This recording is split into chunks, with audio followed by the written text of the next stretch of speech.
मालिक वरदे हरी विठ्ठल श्री ज्ञानदेव तुकाराम वासुदेव हरी.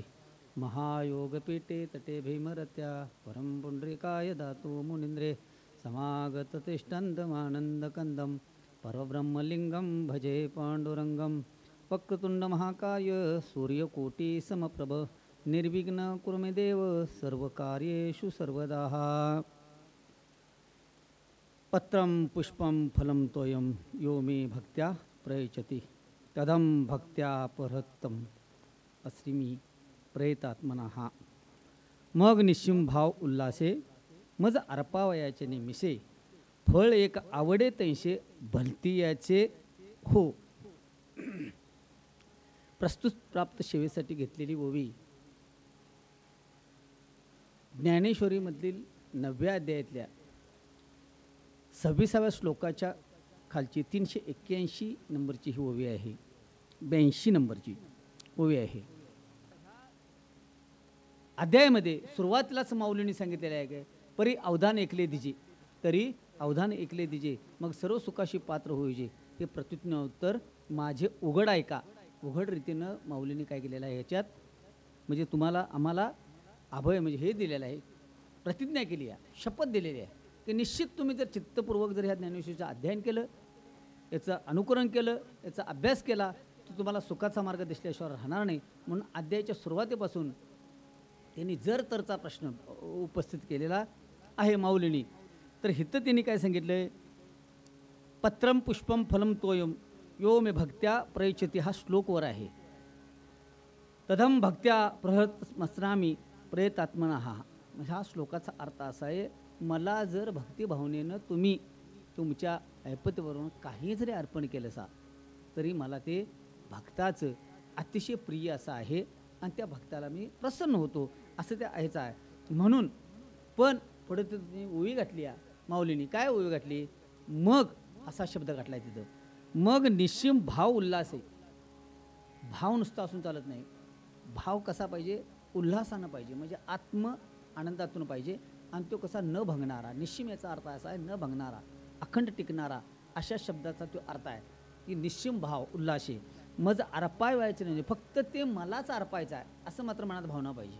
नाही झालं तर झालं, केलं तर केलं असं व्यावहारिकदृष्ट्या करून चालत नाही. व्यावहारिकदृष्ट्या असणारा व्यवहार वेगळा आणि पारमार्थिकदृष्ट्या असणारा परमार्थ हा वेगळा आहे. परमार्थ हा संतांच्या संगतीतच राहून त्याचा अनुकरण किंवा अनुभव घ्यावा लागतो आणि तसा अनुभव घेतल्यानंतरच आपल्याला काय होतं की ती खरं स्वरूप त्या परमार्थाचं कळतंय.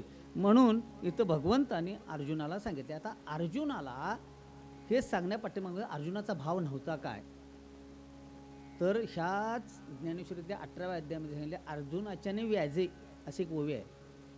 तर त्या अर्जुनाचं निमित्त करून तुम्हा आम्हाला सांगितले. अर्जुनाचा भाव जर नसता तर अर्जुनाला ही म्हणजे सांगायची निमित्त करून सांगायची या गरज भासली नसती. कारण 9 भक्तांच्यापैकी भक्तीचं प्रकार भगवंताने 9 विविध प्रकारची भक्ती सांगितली. त्या 9 भक्तीमध्ये सख्य भक्तीचा अधिकारी कोण असेल तर अर्जुन आहे. आणि परमार्थाला खरी गोष्ट म्हणजे तो अधिकारी असावा.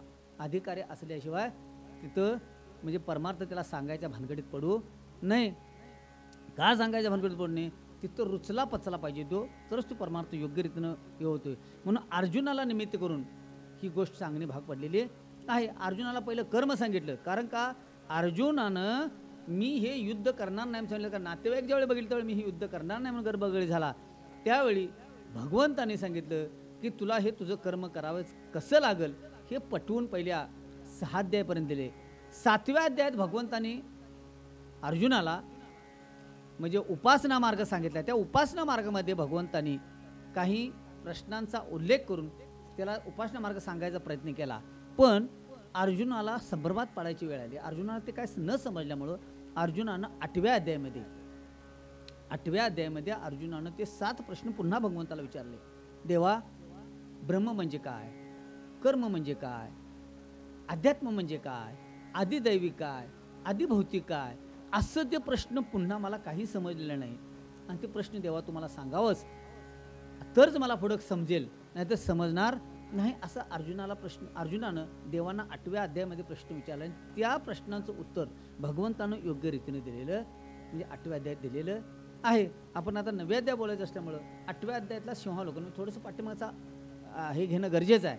आणि ते सांगत सांगत भगवंत आल्यानंतर भगवंताला म्हणजे अर्जुनाला प्रश्न पडला, मग नेमकं तुला आवडत्याला भक्त कोण आणि त्या आवडत्याला भक्ताला काय केलं, काय तू त्याला त्याच्यासाठी करू शकतोस. आणि मग ह्या 9व्या अध्यायामध्ये राजविद्या राजगुह्य ज्ञान म्हणजे भगवंतानं अर्जुनाला सांगायला सुरुवात केली. आणि त्या अर्जुनानं ते सांगत असताना सततम कीर्तयन्ति हा 14 श्लोक घेतलाय त्यांनी. म्हणजे ह्या तू जर माझं सतत त्या ज्या भक्ताच्या मुखात माझं सतत नाम असेल किंवा नामाचा गजर असेल, कारण भक्तीत म्हणजे हे 3 प्रकारचं सांगितलं. म्हणजे भक्तिरूपी असणारा 4थ्या अध्यायामध्ये एक श्लोक येऊन गेलाय, श्लोक नाही 4थ्या अध्यायामध्ये येऊन गेली नाम म्हणजे नाम जपू यज्ञ, नाम जपू यज्ञ परम बाधून श्रीकृष्णानादि कर्म, नाम धर्म अधर्म, नाम म्हणजे आधी ब्रह्मादिका असं म्हणून ते एक ओवी येऊन गेली आहे. म्हणण्याचा उद्देश काय की नामरूपी जर यज्ञ जपन केला तर ही माझी फलप्राप्ती होण्याची म्हणजे होऊ शकते. का तर सर्वात सुलभ आणि सोपा मार्ग हा आहे. यज्ञ याग वगैरे करून कलियुगामध्ये कुठल्याही माणसाला ते शक्य होणार नाही. परत योग विद्या किंवा तपाचरण वगैरे ह्या गोष्टी जर म्हणजे आचरण करायचे म्हणल्या तर तेही योग याग विधी येणे शुद्धी वायेची उपाधी दम्म धर्म हरिपाठामध्ये प्रमाण येऊन गेलेलं आहे. तर योग याग विधी ह्या कशा येतात न जमणाऱ्या कलियुगात, जमलंच एखाद्या त्यातनं तर ते अहंकार निर्माण केल्याशिवाय राहणार नाही. म्हणून त्या सर्वसामान्यांना जमणार नाहीत यज्ञ हवन करा. कारण यज्ञाचं असं आहे की यज्ञ पूर्वी राजे लोक घालत होते. कृता द्वापार म्हणजे त्रेता कृता द्वापार युगामध्ये यज्ञ झालं. पण ते यज्ञ कसं झालं, हत्तीच्या सोंडेत की तुपाची धार सोडून ते यज्ञ झालेले आहेत. त्यातलं राम अवतारामध्ये राम अश्वमेघ यज्ञ झाला. परत दशरथानं पुत्रकामेष्टी यज्ञ घातला. परत पांडवांनी अश्वमेघ यज्ञ घातला. म्हणजे हे यज्ञ फार मोठे 12-12 महिने ते चालायचे. आणि त्यासाठी सगळं शम दम ह्या सगळ्या गोष्टी असायच्या, दंडभेद ह्या गोष्टींची सगळ्यांची आवश्यकता असायची. आणि ज्याच्याकडे ते सामर्थ्य आहे पृथ्वीवरचे राजे जिंकायचे अशानेच ते यज्ञ करायचे. आणि त्या यज्ञातून मिळून काय मिळणार तर फलप्राप्ती मिळणार. कुठली पुण्य फलप्राप्ती मिळणार. आणि ते पुण्य कसं, मग पुण्याची पावटी सरी म्हणजे इंद्रपणाची उटी उतरी येऊ लाग म्हणजे मृत्यूला का म्हणजे आपण इंद्रपणा पुण्य सरलं की पुन्हा याच्यावर यायला लागतं. म्हणजे तो उपयोगायचं नाही. आपण ह्या ज्ञानेश्वरीच्या माध्यमातून भगवंताच्या भक्तीच्या माध्यमातून आपण कोणाकडे जायचं, मोक्षाकडे जायचं आहे. आणि मोक्ष प्राप्त करून घ्यायचा असेल तर एकमेव मलाच तू भजला पाहिजेस असं अर्जुनाला श्रीकृष्णानं भगवंतांना सांगायचं आहे. म्हणून भगवान सांगतात की मी कुणाला, मी भक्ताच्या कुठपर्यंत आहे निश्चिम भावला. म्हणजे भक्तानं जर एकहेनं जर निश्चिम भावानं जर माझ्याशी तर त्याच्यासाठी मी काही करायला तयार आहे. आणि त्यानं मला जरी विष पाजलं तरी बी मी म्हणजे मला ते घ्यायला मागवलं. उदाहरण आहेत पुराणामध्ये मीराबाईचं विष उच्च नेचे नेनू भगवंत तिष्ठे भाव भक्ती देखून या. भाव आणि भक्ती देखून भगवंत त्या भक्ताच्या जवळ थांबतो आणि त्या भक्तासाठी कुठलंही कार्य करायला मागोमागं बघत नाही. त्या मीराबाईच्या हिने विष प्यायला तिला दिलेलं ते विष भगवंतानं प्राशन केलं त्या मीराबाईसाठी. म्हणजे भक्तासाठी देव काही करू शकतो. हे भावनेचा प्रश्न आला. म्हणजे भाव महत्वाचा येत आहे. भावे गावे गीत शुद्ध करून या चित्त. भावानं जर भगवंताचं गुणगान केलं तर प्राप्त झाल्याशिवाय राहणार नाही. मग निश्चिम भाव उल्हाशी म्हणजे अर्पवायचे नाही विषय. कधी हे अमुक अमुक गोष्ट झाल्यानंतर मग आपण व्यवहार सुद्धा म्हणतो तुम्ही अमुक अमुक गोष्ट केल्यानंतर आम्ही तुम्हाला अमुक अमुक गोष्टी देऊ. म्हणजे ती केल्यानंतर ही म्हणजे त्यानंतर मग काय करायला पाहिजे तर ह्याच्यावरती भगवंताने अनेक अशा ओव्यात घातलेल्या आहेत. काय काय करायला पाहिजे तर इथं ह्या झाले या लागे शरीर सांडावा की जे सकळ गुणांचे लोण उतरीजे संपत्ती मधु सांडीजे कुरवंडी करून या. हे तुझ्या ठिकाणी भाव उत्पन्न होण्यासाठी तुला काय करावं लागेल तर ह्या शरीराचा जो शरीर भाव आहे तो शरीराचा भाव तुला सोडावा लागेल. म्हणजे शरीर भाव मी शरीराचा तुला म्हणून चालणार नाही. तुझ्याकडे काही गुण जे असतील, चांगला असो वाईट असो, ते सगळ्या गुणांचं लोन करून म्हणजे लिंबलोन करून त्याची कुरवंडी आरती करून ती माझ्यावरून तू ओवाळून टाकायला पाहिजेस, असं वरच्या विधीमध्ये घातलं. ह्या गोष्टी ज्यावेळी घडतील त्यावेळी तुझा भाव निर्माण होईल, नाहीतर भाव निर्माण होणार नाही. त्यावेळी निश्चित भाव. मग ह्या गोष्टी व्यावहारिक जगातल्या जीवनातील माणसांना त्या होणे शक्य नाही. कारण का मी असा भाव आपला प्रत्येक ठिकाणी आहे. परमार्थात तर ह्या गोष्टीचा जास्त अहंकार आहे. मी असा अहंकार जास्त आहे आणि त्यामुळे तो भाव निर्माण होत नाही. आणि तो भाव जाण्यासाठी आता परत तिने सांगितलं माऊलींनी त्या 90च अध्यायाच्या पाठीमागच्या श्लोकापासून, म्हणजे मला वाटतं 25 श्लोकापासून सांगितलं, हे बघ अर्जुना, भगवान शंकरांच्या सारखा तपस्वी होणे नाही झालेला नाही, असा महान तपस्वी असणाऱ्या तपस्व्याला सुद्धा अखंड माझ्या नामाचे चिंतन करून सुद्धा माझ्या प्राप्तीसाठी त्यानं माझ्या पायाच्या अंगुष्ठामधून जी गंगा बाहेर पडली, म्हणजे गंगाची जी उत्पन्न झाली, ती गंगा तीर्थ समजून ज्याने डोक्यात म्हणजे आपल्या डोक्यावर धारण केलेली आहे, अखंड अखंड चिंतन घडावं किंवा अखंड माझं सानिध्य घडावं म्हणून, अशा त्या शंकरांना सुद्धा मी दुर्मिळ झालोय. एवढंच नव्ह तर ज्या लक्ष्मीच्या दाशी रिद्धिसिद्धी तिने साध्या एखाद्या एरंडाच्या झाडाकडे जरी बघितलं तर त्याचा कल्पवृक्ष करण्याची त्यांच्याकडे ताकद आहे त्या रिद्धिसिद्धींच्याकडे. अशा ज्या रिद्धिसिद्धी आहेत त्या रिद्धिसिद्धींचा भातुकलीचा खेळ म्हणजे ही अमरपुरी आहे. रिद्धिसिद्धींचा भातुकलीचा खेळ म्हणजे लहान आपली पोलं व्यवहारात बावला बावलीचा खेळ जो भातुकलीचा खेळ म्हणजे बावला बावलीचा खेळ लहान मुलं खेळतात, तसाच तो भातुकलीचा खेळ त्या रिद्धिसिद्धी असणाऱ्या त्या दाशींचा आहे. कुणाची लक्ष्मीच्या दाशी आहेत आणि ती अमरपुरी तिने त्या खेळात निर्माण केलेली आहे. आणि त्या खेळातली ती अमरपुरी निर्माण केलेल्याचा राजा कोण झालाय? इंद्र झालाय. कशामुळं?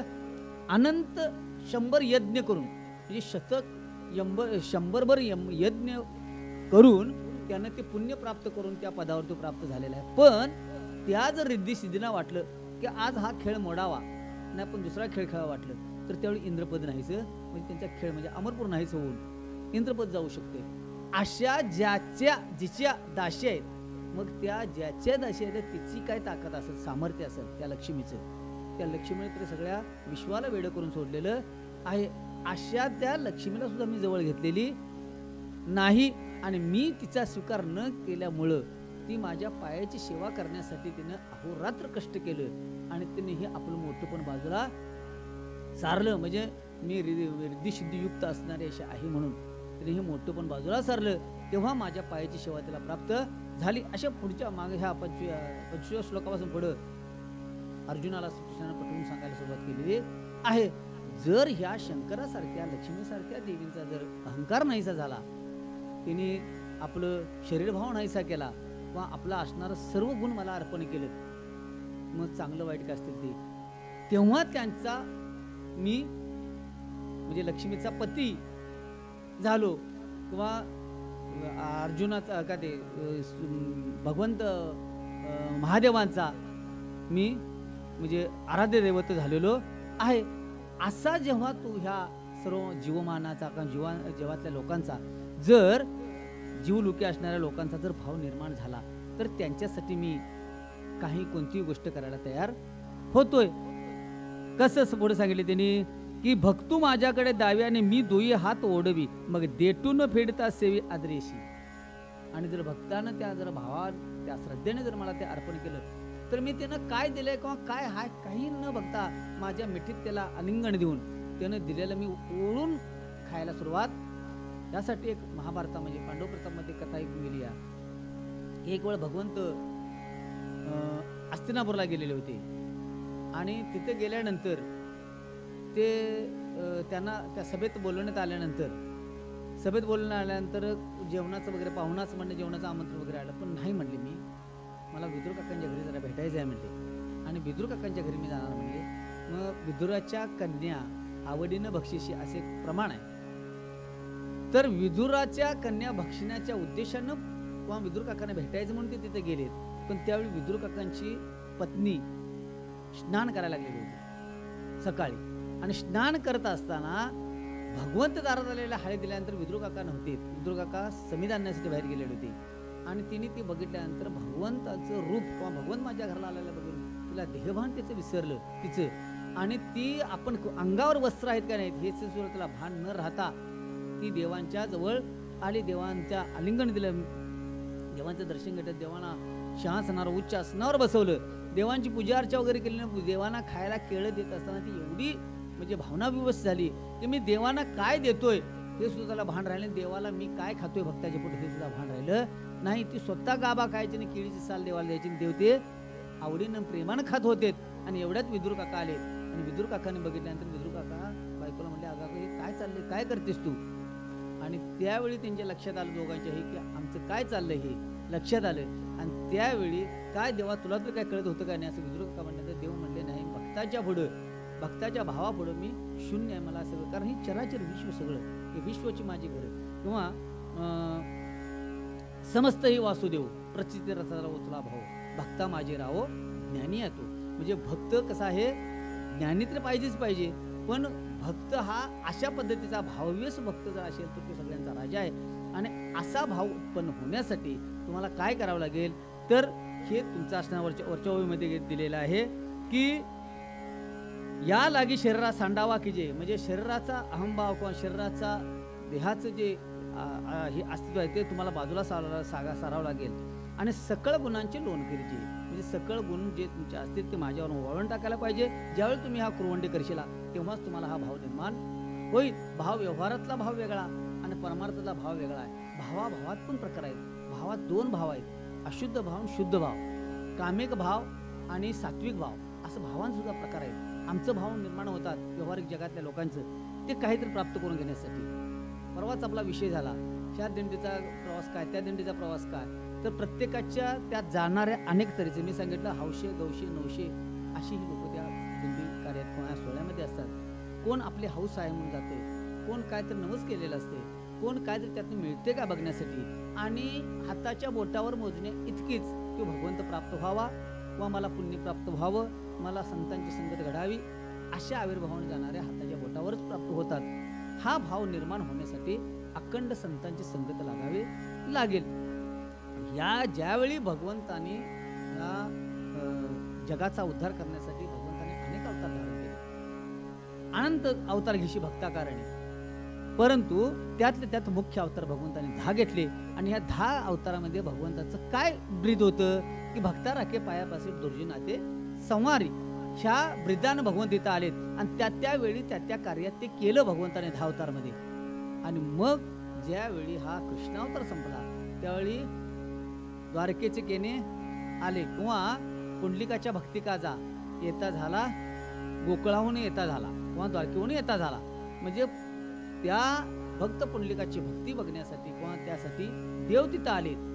आणि त्यावेळी तिची भक्ती बघून म्हणली, काय पुंडलिका मी तुला प्रसन्न आहे, तुला काय मागायचं ते माग. त्यावेळी पुंडलिकाने एवढंच म्हणलं की कोणीही भगवंता तुझं भक्त म्हणून अभक्त असू दे, म्हणजे दीन पापी जैसे तैसे उतरी काशे लावून या, म्हणजे कसलाही असू दे, तू ह्या पंढरपुरात येणारा चंद्रभागेला स्नान करून तू दर्शन घेणार, त्याचा उद्धार व्हावा, हेच मला मागणं माग. माझं तुझ्याकडे मागणं आहे मी सांगितलं. आणि त्यावेळी भगवंताने तस तू म्हणलं, पण कोणीही भक्त तिकडे गेले नाहीत. मग काही दिवसानंतर भगवंतानेच कुणाला सांगितलं, पुंडलिकाला, की बाबा तू म्हणतोस तसं, पण इथं भक्तच कोण आलेले नाहीत ना, भक्तच कोण नाहीत म्हणजे तर माझा उद्धार मी करायचा कोणाचा, आणि जग चालायचं तरी कसं. कारण का भगवंत कधी येतोय, ज्यावेळी धर्माचं क्षालन होतं, यदा यदा धर्म शिकला होतो भारत, 4व्या अध्यायामध्ये हा श्लोक आहे. तर ज्यावेळी धर्माचं क्षालन होतं त्यावेळी मला अवताराला यावं लागतं आणि तो धर्म पुन्हा उभा करावा लागतो. मग आमचा भागवत धर्म त्यावेळी मोडकळला यायला लागलेला होता. आणि मग त्यावेळी यांनी सांगितले, देवा आता तुलाच अवतार घेऊन यायला लागेल, पण आता अवतार तुला घ्यावा लागेल, तो संतांचा अवतार घ्यावा लागेल. आणि संतांचा अवतार घेऊन तुला हा भक्तिमार्ग इथं वाढवून धर्माचं म्हणजे प्रस्थापन करावं लागेल, असं म्हणण्याचं भगवंतांनी मग रुक्मिणी आणि विठ्ठल पंत यांच्या पोटी आळंदीमध्ये जन्म घेतला. माऊली म्हणून 4 भावंडांनी शंकर, ब्रह्मदेव आणि विष्णूनी या चारने आदिमाया शक्ती मुक्ताबाई या चार विभूतींनी अवतार धारण करून त्या आमचा भागवत धर्म प्रस्थापित करण्याचा प्रयत्न केला. आणि मग तिथनं पुढं काय झालं की भगवंतांनी ती वयाच्या 16 वर्षी ही ज्ञानेश्वरी ग्रंथ लिहिला. आणि ज्ञानेश्वरी ग्रंथ लिहिल्यानंतर जे मुख्य कारण सांगितलं होतं या आपल्या पुंडलिकानं ते मुख्य कार्यच बाजूला राहायला लागलं. आणि मग भगवंतांनी तिथून पासून 16 वर्षापासून पुढची 6 वर्ष काढली. त्यातली पहिली 3 वर्ष भगवंतांनी तीर्थाटन चालू केले. आणि प्रत्येक तीर्थाटनाच्या ह्या प्रवासामध्ये अनेक संतांच्या मांदियाळ्या गोळा केल्या आणि पंढरपूरला यायला सुरुवात झाली. अशी ती पुढची 6 वर्ष 22व्या वर्षी तिने. आणि मग एक दिवस पंढरपुरात अशी सगळ्या संतांची मांदियाळी बसलेली असताना भगवंताने म्हणजे ज्ञानेश्वर माऊलीने महाविष्णूचा अवतार सखा माझा ज्ञानेश्वर त्याने हे सगळ्या संतांची पुढे मांडणी केली की मला आता देवा पांडुरंगाने सांगितलं की मला आता इथनं जायचं आहे 22व्या वर्षी. आणि विश्वातला 1व्या वर्षी एवढं मोठं भागवत धर्माचं प्रस्थापन करून जाण्याची इच्छा. आमचं 16 वर्ष धोक्याचं आहे 16 ते 21. पण त्या वयात त्यांनी ही ज्ञानेश्वरीसारखा महान ग्रंथ निर्माण केला. आणि त्यांनी ते 22व्या वर्षी हे म्हणजे जाण्याचं हे केल्यानंतर सगळ्यांना म्हणजे तिचं काय झालं अतिशय वाईट वाटलं सगळ्या संतांना. आणि भगवंतांनी मग स्वतःहून मग ते कार्तिक पुढं हे आषाढीचं झालं. पुढं कार्तिकमध्ये त्यांना ते सगळ्यांनी ठरवलं की समाधिस्थ करायचं. आणि शंकर म्हणजे निवृत्तनाथ एका बाजूला आणि भगवान विष्णू एका बाजूला या दोघांनी त्याच्यापासून समाधी माऊलीने घेतलेली आहे. पण ही त्यावेळी ते घेताना हे भगवंतानं वरदान दिलेलं आहे की ज्ञानेश्वरी जी आहे ती ज्ञानेश्वरी अखंड हे चंद्र सूर्य असूतपर्यंत हे ज्ञानेश्वरीचं जे महत्त्व आहे किंवा ज्ञानेश्वरी ग्रंथासारखं हे जे महत्त्व आहे किंवा याच्यातून जे लोक अनुक्रम उद्धार करतील अशा लोकांचं हे वरदान त्यावेळी भगवंताने दिलेलं असल्यामुळं या ज्ञानेश्वरीला विशेष असं महत्त्व आपल्या भागवत धर्मामध्ये किंवा वारकरी संप्रदायामध्ये आहे. म्हणून अनेक ह्या ज्ञानेश्वरीमध्ये कोणताही विषय नाही असा नाही. तुम्हाला संसार आहे माऊलींनी केला नाही पण संसाराचं महत्त्व यात सांगितलं. संसाराचं काय आहे संसार सांगितला, राजकारण सांगितलं, व्यापार सांगितला, काही सांगायचं नाही. या ज्ञानेश्वरीमध्ये सगळं हे आहे. म्हणून तिने सांगितलं की निश्चिम भाव उल्हासी मग अर्पायचे निश्चय फळ एक आवडे त्यांशी भक्ती याची हो. तुम्हाला जी आवडते ती मला वाटते. सगळं माझ्या भक्ताला जी गोष्ट आवडेल ती गोष्ट मला माझ्या आवडीचा प्रश्नच निर्माण होत नाही. माझी आवड मी लादूच शकत पुन्हा माझ्या भक्ताच्या पुढं. पण अभक्त असेल तर माझी आवड मी लादू म्हणजे लादू शकतो की असं नाही असं असं नाही असं. पण इथं भक्तांच्या आवडीने जे भक्त मला देईल त्याचा स्वीकार मी करतोय. पण तिथं मग शब्द घातलेला आहे. प्रत्येक ज्ञानेश्वरीतला प्रत्येक याला भाव म्हणजे फार मोठा अर्थ आहे. एका एका शब्दावर एका एका वाक्यावर काही लोकांनी काय केलेलं आहे की PhD केलेल्या आहेत. ते नामदेव शास्त्री महाराजांनी परवा सांगितले की 125 लोक काहीतरी म्हणजे आळंदीला आलेली होती परदेशी. आणि त्यांचा तो भाव बघून ही काय ह्या असल्या विचार चालल्यानंतर तिथल्या तो गाईड जो त्यांना सगळी माहिती ते द्यायला आलेला होता त्या गाईडने यांना माहिती सांगितली की हे परदेशी लोक भगवद्गीता म्हणजे ज्ञानेश्वरीवर म्हणजे भगवद्गीतेची टीका माऊलींनी म्हणजे ज्ञानेश्वरी म्हणून केलेला आहे. त्याचा अभ्यास करण्यासाठी आणि त्यावर त्यांची PhD चालू आहे म्हणून त्यासाठी ते लोक आलेले आहेत. म्हणजे आमची ज्ञानेश्वरी किंवा हे परदेशापत्र पोचली पण आमच्यातच आमच्या अजून आम्हाला म्हणजे पटलेली किंवा पोचलेली नाही असं झालेलं आहे. म्हणून भाव इथं ठिकाणी महत्त्वाचा आहे. देवाने सांगितलं भाव महत्त्वाचा आहे. भाव असेल तरच देव तुम्हाला प्राप्त होईल. भावेने देव न कळे निसंदेह गुरुविना अनुभव कैसा कळे. भाव असल्याशिवाय देव कळत नाही. आणि त्या देवाचा अनुभव तुम्हाला घ्यायचा असेल तर गुरु पाहिजे. म्हणून 8-10 दिवसापूर्वी गुरुपौर्णिमा झाली. व्यास पौर्णिमेला म्हणले तीच गुरुपौर्णिमा असं म्हणून संबोधली जाते. त्यावेळेपासून त्या व्यासांचं जे उशिष्ट असल्यापासून व्यासांची पूजा म्हणून त्याला एक आदरांजली द्यायची म्हणून ती व्यास पौर्णिमा म्हणून केली जाते गुरुपौर्णिमा. गुरुशिवाय तुम्हाला ज्ञान कुठे प्राप्त होणार नाही का. याचं उदाहरण असं आहे की माऊलींचा भक्तिमार्ग आपल्या संप्रदायामध्ये पुष्कळ आहे. म्हणजे ज्ञानदेवे रचिला पाया उभारिले देवालया नामातयाचा किंकर त्याने केला हा विस्तार. कुणी नामदेवाने किंकर केला. देवाचा आवडता प्रेम भक्त त्यानं पंजाबपर्यंत आपल्या भागवत धर्माची पताका म्हणजे भडकवली. जनार्दन एकनाथ खांब दिला भागवत, तुका झालाशे कळस. हे चौथं. आणि ह्या चौदा संतांच्या मुळे हा भागवत धर्म प्रसार झाला. ह्याचं वर्णन पुढं तुकाराम महाराजांची शिष्या शेवटची कोण? बहिणाबाई. त्या बहिणाबाईनं काय केलं की ह्या चौघा जणांनी त्या धर्माची म्हणजे भागवत धर्माची ध्वजा फडकलेली आहे. आणि असा प्रेमळ भक्त असणारा नामदेवरायांचा वयाच्या 7व्या वर्षी नैवेद्य जेवणारा किंवा नामदेवरायांच्या संग नित्यनेमानं गप्पा गोष्टी करणाऱ्या नामदेव सुद्धा सगळ्या संतांच्या यादीत कसा ठरला? कच्चा ठरला. आणि त्यावेळी भगवंताने त्याला सांगितलं की बाबा रे काय कर, तुला गुरु हे करावाच लागेल. मी जरी असलो तरी माझं खरं स्वरूप तुला गुरुसेवा करणार. मी जर तुझ्या हसत बोलत वगैरे काही जरी करत असलो तरी मी कोण आहे आणि तू कोण आहेस याचं जर हे कळायचं झालं तर तुला गुरूंच्या ठिकाणी जावं लागेल. तरीही ते नामदेवाला पटल्याने नामदेव ढासा ढासा रडायला लागला. नाही नाही देवा, मी तुला सोडून जाणार नाही. आणि मग देवाने ज्ञानदेवाला बोलून घेतलं आणि ज्ञानदेवाला सांगितलं की ह्याला ते पटण्यासाठी तू तीर्थयात्रेला घेऊन जा. आणि त्यावेळी तीर्थयात्रा प्रदक्षिणा करण्यासाठी नामदेव ज्ञानदेव गेले. तिथं अनेक संतांची भक्तांची भाव पण त्याचा असणारं ते उद्योग देवाने ज्ञानदेवाने सांगितलं की कांदा बळा भाजी अवघी मिठाई माझी संता माळ्यांचं. ह्या भक्तांची जे काय महत्व आहे व मोठंपण आहे चोखा मिळायचं ते पटवून त्याला दिल्यानंतर की पटलं की खरोखर हा भाव कुठं नाही मी कुठं. आणि त्यावेळी मग त्यांनी सांगितलं की गुरु कोण करायला. मग ते औंढ्या नागनाथाला लावून त्यांना काय केलं ते त्यांना गुरु करून घ्यायला लावलं. आणि गुरु केल्यानंतर त्यांना मग ते अनेक कथा येतात. त्या तुपाची रोटी चपात्या घेऊन देव कळाला कुत्र वगैरे असं अगोदरच्या येतात. त्यानंतर देव त्या ह्याला कळायला. जर देव तुम्हाला कळायचा असेल तर काय गावं भगवंत म्हणजे तुम्हाला गुरुची गरज आहे.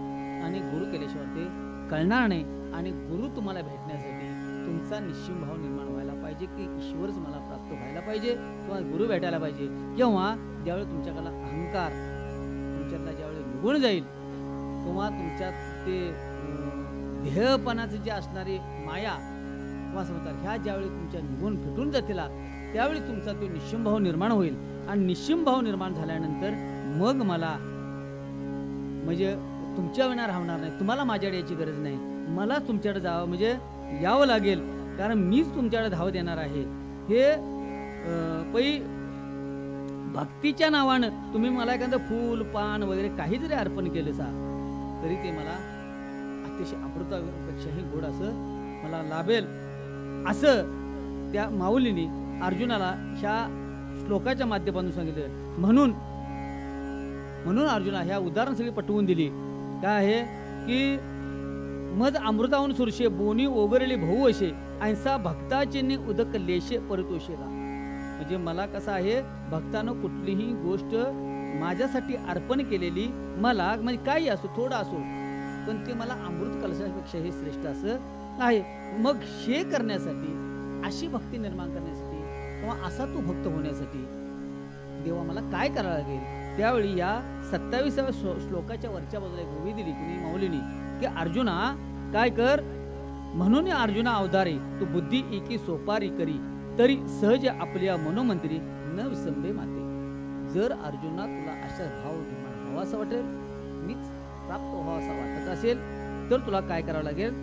तुझी बुद्धी जी आहे ती बुद्धी सुलभ आणि सोपी कर. कारण का परमार्थाच्या ठिकाणी मन बुद्धी चित्त आणि अहंकार हे अंतकरण चतुष्टयाची नितांत गरज आहे.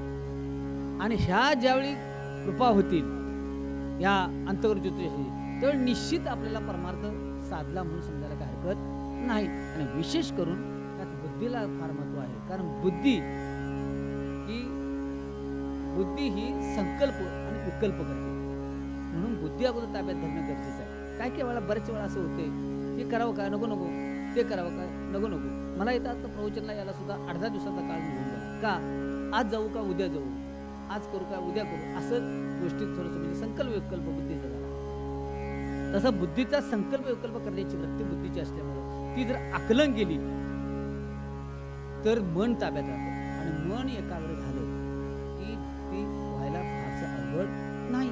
बुद्धीने एकदा जर संकल्प निश्चय जर केला काय वाटेल ते होते मला हे करावंच लागेल असं संकल्प केला तर फारसं वेळ नाही. कारण का जनक राजाच्या वाड्याला आग लागली आग लागली. त्यावेळी सेवकाने सांगितलं वाड्याला आग लागली.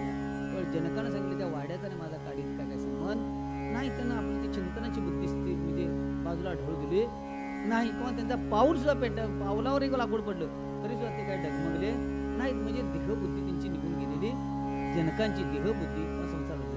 असोनी संसारी जीवे वेगपरी वेदशास्त्र उभारी बाहे सदा.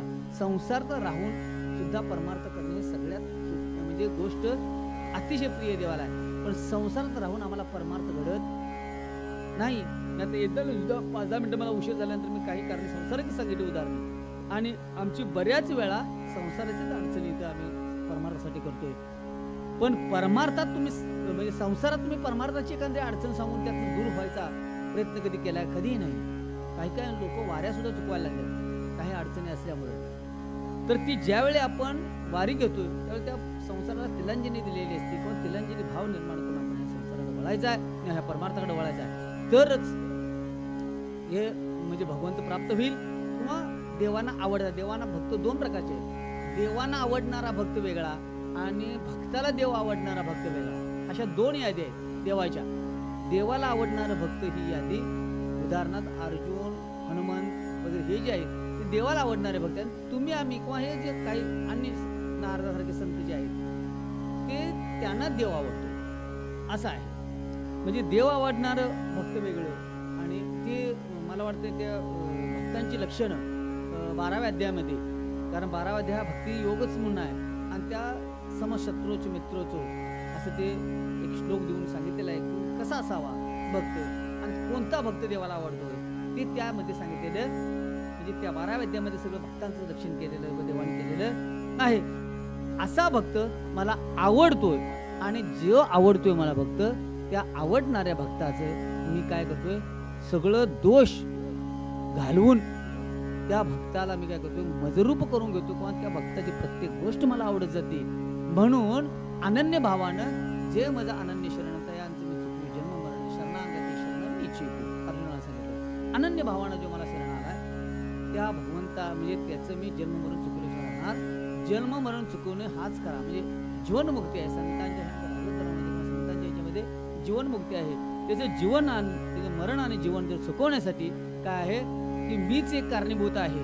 पण तो मला अनन्य भावाने शरण आला तर, अनन्य भावाने शरण आला तर मी त्याचं जन्म मरण चुकवीन आणि मीच त्याला अनन्य भावाने शरण जाईन. जसं तुकोबारायांना किंवा यांना संसारात राहून त्यांनी परमार्थ केला, कधी मागणी न करता भगवान स्वतःहून त्याला स्वप्नात जाऊन दृष्टांतून गुरु झालेत, किंवा त्याची अनेक कर्म तुकोबारायांची केली. अनन्य भावाने तुकोबारा शरण आलेले म्हणजे अनन्य भावाने शरण असल्यामुळं अनन्य भावाने शरण जाण्यासाठी काय करावं लागेल, अगोदर संतांच्या संगतीत येईल कमलापती. म्हणजे संतांच्या संगतीत बसलं तरच तुम्हाला भगवंत कळल.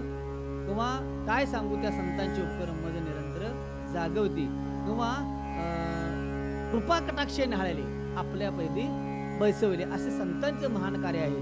आणि त्या संतांना अनन्य भावाने शरण गेल्याशिवाय भक्ती कसंही करावी कळणार नाही. कारण भक्तीचे प्रकार 9 सांगितल्यात. प्रत्येकानं भक्ती वेगळ्या वेगळ्या पद्धतीने केली. कुणी कीर्तन, कुणी श्रवण, कुणी मनन, कुणी निजध्यासन, कुणी सख्य केली, कुणी दास्य केली, कुणी अर्चन केली, कुणी वंदन केली, आणि कुणी आत्मानुभवाने केली. म्हणजे असं 9 प्रकारचं भक्त सांगितलं. प्रत्येकाचं ते आता सांगितलेलं आहे. कोण हनुमंत, अर्जुन, नारद, परीक्षित राजा, आपले जनक राजा, या प्रत्येक राजानं म्हणजे प्रत्येक भक्तानं वेगळ्या वेगळ्या पद्धतीने करून भगवंत आपला असा करून घेतलेला आहे. शास्त्राने ह्या 9 प्रकारची भक्ती सांगितलेली आहेत. मग ह्या 9 प्रकारच्या भक्तीत आपण जरी नाही बसलो तरी सगळ्यात सर्वश्रेष्ठ भक्ती आपली कुठे आहे, श्रवण भक्ती. लिहिता वाचता येत नसेल किंवा अन्य काय करता येईल तरी श्रवण भक्ती सर्वश्रेष्ठ आहे. आणि श्रवण भक्ती तसंच कीर्तन भक्ती म्हणजे भगवंताचं नामसंकीर्तन करणं ही भक्ती आहे. आणि ह्या संतांच्या संगतीत राहिल्यानंतर संगतीच्या गुणांना हळूहळू तुमचा असणारा हा देहभाव किंवा असणारे तुमची जी काय आपल्या संसाराविषयीची आसक्ती हळूहळू कमी होऊन तुमचा देवाच्या प्राप्तीविषयी किंवा भगवंताविषयी इच्छा निर्माण होईल. ह्यात आता बरीचशी म्हणजे उदाहरणं म्हणजे तुम्हाला पुराणातली किंवा याच्यातली उदाहरण देऊन पटवून देता येतील. निश्चिम भाव उल्हास कसा निश्चिम भाव असावा, आणि म्हणजे आणि त्या भावाचं पुढं परिपाक काय होतोय, व्यवहारिक भाव कसा आणि पारमार्थिक भाव कसा, बरीचशी उदाहरण देऊन तुम्हाला सांगता येतील. परंतु काही जणांचं असं मत आहे की ज्ञानेश्वरीमध्ये काही जणांचं म्हणण्यापेक्षा नामदेव शास्त्रीचं खुद्द म्हणणं आहे की तुम्हाला ज्ञानेश्वरीच्या बाहेरचं बोलावंच का लागते, कारण ज्ञानेश्वर महाराजांनी तुम्हाला 700 या 9,000 ओवीपैकी 3,500 ओवी नुसतं दृष्टांत जे दिलेले आहेत म्हणजे तुम्हाला पटवून देण्यासाठी, कमीत कमी एका श्लोकाचं महत्त्व पटवून देण्यासाठी कमीत कमी माऊलीने 25 उदाहरण तुम्हाला पुढे दिलेले, 25 ओवीमध्ये उदाहरण देऊन पटवून सांगितलेलं आहे. आणि जर तुम्ही ती आत्मत्वानं चिंतन जर करायचं तुम्ही जर प्रयत्न केला असाल तर काय आहे, तुम्हाला निश्चित ज्ञानेश्वरी तुमच्या संग बोलायला लागेल. ज्ञानेश्वरी ही कोण आहे? माऊली आहे. ज्ञानेश्वरी ही गाय आहे आणि आपण पाडस आहोत. जर त्या गायीला जर आपण हुंदाड्या मारल्या तर पुन्हा पुन्हा म्हणजे गाय पाण्यावर घातल्याशिवाय राहणार नाही. पण आमच्या हुंदाड्याचं नाही का, नुसतं आमचं बाहेरनं सगळं असल्यामुळं आम्हाला ती म्हणजे प्राप्त होऊ शकत नाही. फक्त आम्ही पुराणा म्हणजे प्रवचनापुरता ह्याच्यापुरती असं ज्ञानेश्वरी नाही, तर ज्ञानेश्वरीचं अध्ययन घडायला पाहिजे. तिचा थोडाफार का असणार भावार्थ समजून त्याप्रमाणे आपलं आचरण होणं हे गरजेचं आहे. आणि त्यासाठी भगवंताने भक्ताची लक्षणं सांगितली. कर्म काय काय प्रत्येकाचा वाट्याला कसं कसं कर्म वाटून दिले प्रत्येक, कारण का 4 वर्णाश्रम दिले, 4 खाणे, 4 आश्रम, 84 लक्ष योनी या भगवंतानं त्यांना प्रत्येकाला मर्यादा मांडून दिलेली आहे. म्हणजे ब्राह्मण, क्षत्रिय, वैश्य, शूद्र हे आमचे काय दिले हे दिलेलं आहे. ब्राह्मणानं काय करावं, वैश्यानं काय करावं, क्षुद्रानं काय करावं, हे जरी असले तरी प्रत्येक त्या क्षेत्रात राहून, कारण का सज्जन कसं आहे कुठं लागे मांस म्हणजे मांस हे करत असतो. देव त्याच्या वचनाचा शाळीग्राम होऊन राहिलेला होता. म्हणजे आपलं असणारं परम कर्म धर्मकर्म जे आहे ते आचरण करून भगवंताचं अध्ययन करण्याचा भगवंत प्राप्त होतो. आता इथं शंका काही निर्माण घेतात की मटण देता देव कसा काय, पण देवाने तिकडे ते पाहिलं नाही. देवाने तिचा भाव पाहिलेला, भावाच्या ठिकाणी देव आहे म्हणून सांगितले की मग निश्चिम भाव उल्हासे माझं अर्पावचनाविषयी फळ एक आवडे तैसे भलतीयाची करी. भलतं म्हटले तिथं फळ म्हणजे अमुकच असं फळ म्हणजे उपासाला हे लागते ते लागते, अमुक लागते, रताळ लागते, हे लागते असं काही कुठलंही तुम्ही जरी फळ भगवंताला तुम्ही जरी सांगते कवटाचं असेल किंवा आणि कुठलं फळ जरी असेल तर तुम्हाला आवडणारं फळ तुम्हाला प्रिय आहे. पण आता व्यवहारदृष्ट्या बऱ्याच ठिकाणी आमच्या देवाला आमका आवडत नाही.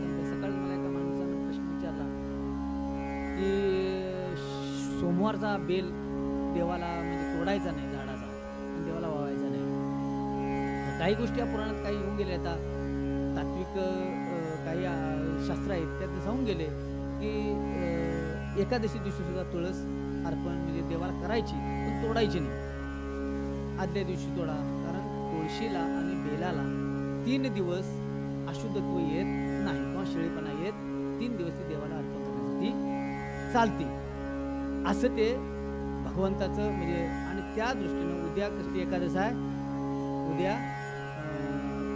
आपली कामना म्हणजे कामिका एकादशी आहे. आणि या कामिका एकादशीमध्ये भगवंताला तुळशी अर्पण करायची आणि तुळशी अर्पण करून काय करायचं ते आपलं सर्व असणारं पाप नाहीच होऊन तुम्हाला ते विश्व प्राप्त राहणार नाही. आणि त्यासाठी तुम्ही आता काय निश्चिम भाव उल्हास अर्थायचे म्हणजे तुमचा भाव निश्चिम तुम्ही ठेवा. त्या प्रवचनच्या माध्यमातून ज्ञानेश्वर माऊलींनी तुम्हा मला किंवा भगवंताने अर्जुनाला जे सांगितलं तेच आपण थोडंसं अनुकरण करायचा प्रयत्न करूया. आणि झालेली सेवा त्या ईश्वराला भगवंताला अर्पण करून मी सेवेला इथंच पूर्णविराम देतो. कुंडलिक वरदे हरी विठ्ठल श्री ज्ञानदेव तुकाराम वासुदेव हरी. आता विश्वात्मक देवे येणे वाघ यज्ञ तोषावे, तोषील मध्ये द्यावे पसाय दान हे जे खळांचे व्यंकटे सांडो दया सत्कुलते वाढो. होता परस्परे पडो मैत्री जीवांचे दुर्गांचे तिमिर जाओ. विश्व स्वधर्म सूर्य पाहो, जो जे वांजले देतो लावो. प्राणी जात वर्षात सकळ मंगळी, ईश्वर निष्ठाची मांदियाळी. अनवर्त मंडळी भेटू द्यावता, चला कल्पतुर्जा रव. चेतना चिंतामणी जे गाव, बोलते जे अर्णव पियुषांचे. चंद्रमे जालांजन मार्तंड जे तापेन, ते सर्वाई सदा सज्जन सोयरे होतो. संभवना सर्व सुखी पूर्णवंत हे लोकी. भजे जो अधिपूर्ती अखंडित आणि ग्रंथोपजे विशेष लोके. दृष्टादृष्टी विजय व्हावे जे येत म्हणे विश्वेश्वरावो. हा होईल दान पसावो, येणे वरे ज्ञानदेव सुखिया झाला. येणे वरे ज्ञानदेव सुखिया झाला. येणे वरे ज्ञानदेव सुखिया झाला. विठ्ठल विठ्ठल विठ्ठल. कुंडलिक वरदे हरी विठ्ठल श्री ज्ञानदेव तुकाराम. वासुदेव